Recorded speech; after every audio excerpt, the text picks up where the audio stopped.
But this discussion about pre-project and post-project, how did that happen? Well, a massive coordinated dredging effort by Canada and the United States, completely changing the flow of the St. Lawrence River. So here we have Galoo Island, the shaded areas, so how the island was dredged and reshaped for the navigation channel.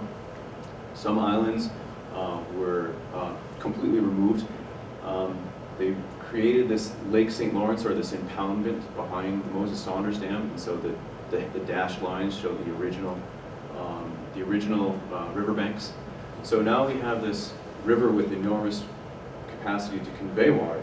And then the water regulation plan that the IJC has put together for us is really the agreement between the governments about how to use this potential. So if you are the province of Quebec, this should be very concerning, right? And so things like protection during the Ottawa River freshet is extremely important. So that's how we got to agree to build this system in the first place.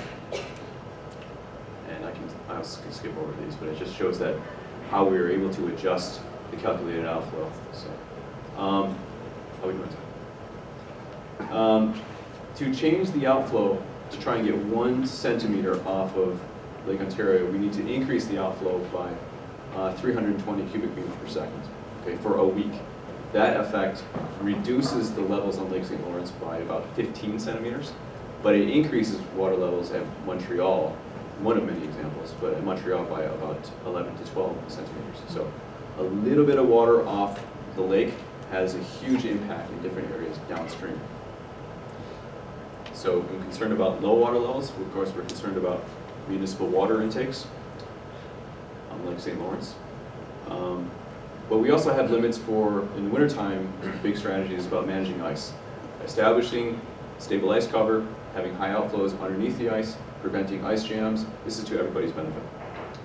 But there are also limits involved for commercial navigation, right? So the hundreds of millions of dollars that were invested by the federal governments were for the express purpose of commercial navigation. And that is an interest of the people of the United States.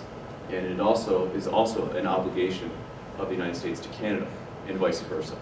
That's how it works. So we have ports of call all up and down the Great Lakes that were built with taxpayer dollars, with the expectation that commercial navigation will happen for 9 months out of the year.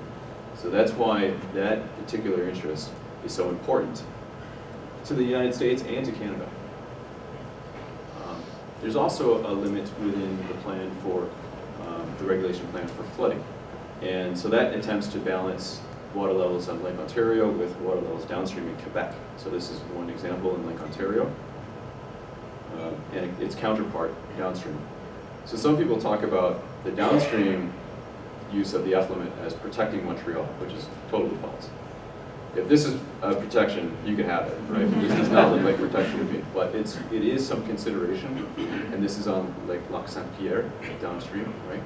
And this is during the peak of the Ottawa River freshet, where both the Ottawa River and the St. Lawrence River combine. But where we are, we've been through this before, okay? But if we're looking at a 36-month running average of inflows versus outflows, at this moment right now, we have never had more water coming into the Great Lakes system and into Lake Ontario than we do right now. We also never had more water leaving the system through Moses Saunders Dam. And just last month, once again, shattered another record for January outflows from Moses Saunders Dam. So the dam is really doing 99.9% of what it can. The rest is up to us. Okay? And just winding down, so if you want more information, please go to the board's website, the National Lake Ontario St. Lawrence River Board. And anyone who's interested, I provide a weekly update, and I usually include my own little preface entry. So if you want to give me a business card, I can sign you up with for the weekly briefing. But also, you know, if 2019 is going to be the battle of Lake Ontario, then I consider myself in the middle there with the battle cry of coastal resilience. So, thank you.